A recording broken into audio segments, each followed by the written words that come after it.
Magandang gabi Pilipinas, live mula sa Pag-asa Weather and Flood Forecasting Center. Natin na po ang latest sa lagay ng ating panahon. Bandang 2:00 ng hapon ngayong araw, tuluyan ang nakapasok ng Philippine Area of Responsibility ang bagyong Nepartak at ngayon tinatawag na po natin sa lokal nitong pangalan na bagyong Butchoy. 4:00 ng hapon, huli po yang namataan sa layong 1,325 kilometers silangang bahagi ng Kasiguran, Aurora.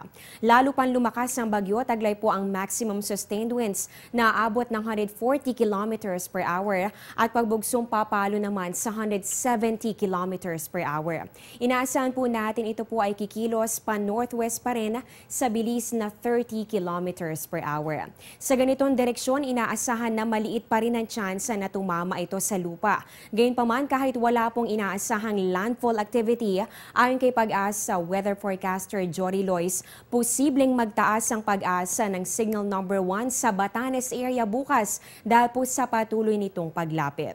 Inaasahan din po natin na hatakin pa rin itong hanging habagat o yung southwest monsoon na magpapaulan pa rin sa ilang bahagi ng ating bansa. Sa mga susunod na oras, inaasahan nga po natin yung maulap na kalangitan na magdudulot ng mahina hanggang sa katamtamang pag-ulan at mga pagkidlat pagkulog. Dito po yan sa buong Visayas. Kasama rin po dito ang Bicol Region. Ganon din po ang probinsya ng Mindoro, Marinduque, Romblon at Palawan. Same weather condition po ang dapat paghandaan ng mga residente dito po yan sa Davao at ganun din sa may Caraga Region.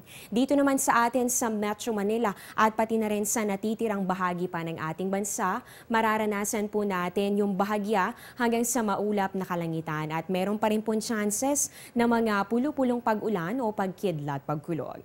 At bilang gabay naman sa mga susunod na araw, simula po bukas hanggang sa Huwebes, inaasahan po ang light to moderate rains dito po yan sa Mimaropa at ganun din dito sa may Western Visayas. Pagsapit po ng Biyernes, magpapatuloy po yan at mararanasan na rin dito sa Cavite, Laguna, Batangas, Rizal at pati na rin sa probinsya po ng Quezon. Inaasahan din po natin yan dito sa Metro Manila, Zambales at maging sa Bataan. By Saturday, ayon po kay Mr. Lois, lalakas po ang mga pag-ulan dito po yan sa Western Luzon at magpapatuloy po itong moderate to occasionally heavy rains na ito dito po sa Ilocos, Zambales at Bataan area.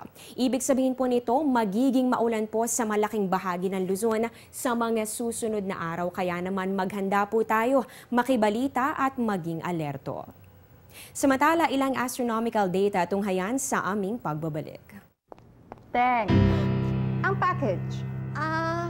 Ma'am, sabi ng Air 21 on the road na. Ano, Teng? Ang package. Ma'am, sabi ng Air 21 na receive na. Okay, very good.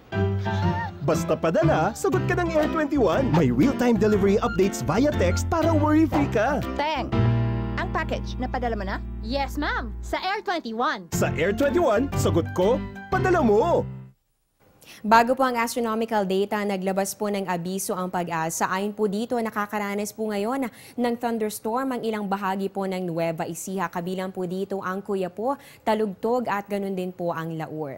At nararanasan din po ang pag-ulan at pagkidlat pagkulog sa ilang bahagi naman ng Rizal, Batangas, Tarlac at sa probinsya po ng Quezon. Posible po yung magpatuloy sa loob ng 1 hanggang 2 oras. So ito pong advisory na ito inilabas po nila kanina po yung 5:46 p.m. So ibig sabihin po niyan, posible po itong magpatuloy bago po matapos ang 7:00 ng gabi.